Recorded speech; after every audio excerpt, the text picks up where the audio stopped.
प्रधानमंत्री नरेंद्र मोदी की जाति क्या है? कई बार सार्वजनिक मंच से वो खुद को अति पिछड़ा बता देते हैं।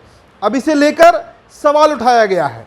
सवाल जदयू के राष्ट्रीय अध्यक्ष और बीजेपी के धुर विरोधी ललन सिंह ने उठाया है।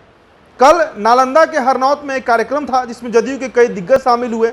मंत्री श्रवण कुमार से लेकर नालंदा के सांसद कौशलेंद्र कुमार भी उस मंच पर मौजूद थे जिस मंच से ललन सिंह ने यह सवाल उठाया कि नरेंद्र मोदी जो बार बार खुद को अति पिछड़ा बताते हैं, गुजरात में अति पिछड़ा जाति है ही नहीं, तो नरेंद्र मोदी अति पिछड़ा कहां से हो गए? गुजरात में पिछड़ा जाति है और नरेंद्र मोदी जब गुजरात के सीएम बनते हैं तो अपनी जाति को, यानी जिस जाति से पीएम मोदी आते हैं उस जाति को पिछड़ा समाज में शामिल कर देते हैं। अब इसके बाद एक बार फिर से बवाल खड़ा हुआ कि आखिरकार देश के प्रधानमंत्री नरेंद्र मोदी की जाति क्या है और बार बार नरेंद्र मोदी खुद को कैसे पिछड़ा बता देते हैं। इसके अलावा ललन सिंह ने यह भी सवाल किया कि जिस चाय बेचने की बात नरेंद्र मोदी करते हैं वो बताएं कि किस स्टेशन पर वो चाय बेचा करते थे।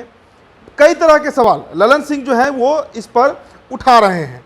अब मसला ये है कि आखिरकार ललन सिंह जो है वो इतने गुस्से में क्यों हैं, और ख़ासकर जब से नीतीश कुमार G20 के रात्रि भोज से लौटे हैं उसके बाद से ललन सिंह एक बार फिर से बीजेपी पर हमलावर दिखे हैं। अब इसकी प्रतिक्रिया में बीजेपी विधायक पवन जायसवाल जो है उनका कहना है कि ललन सिंह तिल मिलाकर बयान देते हैं। उनका नीतीश जी के साथ अच्छे संबंध नहीं है। उनको बुरा लगा होगा कि नीतीश जी के दिल्ली दौरे को लेकर किसकी जाति क्या है उससे ललन सिंह तय करेंगे। ये छोटी मुंह बड़ी बात हो जाएगी। तो कई तरह के सवाल ललन सिंह जो है उन्होंने उठाया है। उन्होंने यहाँ तक पूछा कि प्रधानमंत्री के रेलवे स्टेशन पर चाय बेचने वाली बात पर वो चुटकी लेते हुए कहते हैं कि वो बताएं कि किस स्टेशन पर वो चाय बेचते थे। उन्होंने आज तक नहीं बताया कि वो किस स्टेशन पर चाय बेचा करते थे। इसके बाद ललन सिंह ने कहा कि देश के प्रधानमंत्री जो हैं वो सिर्फ ड्रामा कर रहे हैं और हम लोगों के जो नेता हैं नीतीश कुमार, उनके नेतृत्व में बिहार लगातार आगे बढ़ रहा है। तो कहीं ना कहीं एक बार फिर से जो रिश्ते नीतीश कुमार के जाने से दिल्ली G20 के रात्रि भोज में थोड़ी सहजता जरूर दिख रही थी। ललन सिंह ने एक बार फिर से ये सवाल करके एक बड़ा सवाल सामने खड़ा कर दिया है।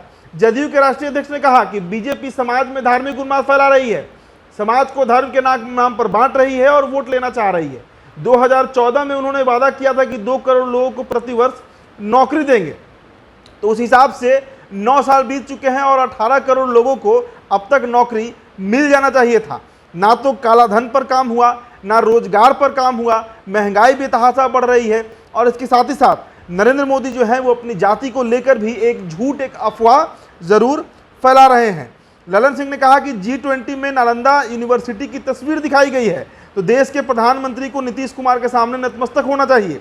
नालंदा विश्वविद्यालय को पुनर्जीवित करने में नीतीश कुमार ने काम किया है और फिर से एक बार नालंदा विश्वविद्यालय अगर आज देश में और दुनिया में अपनी पहचान बना रहा है तो उसका श्रेय जो है वो नीतीश कुमार को दिया जाना चाहिए। तो कई तरह के सवाल जो हैं वो ललन सिंह ने एक बार फिर से बीजेपी के सबसे बड़े नेता कहिए देश के प्रधानमंत्री नरेंद्र मोदी पर उठाया है।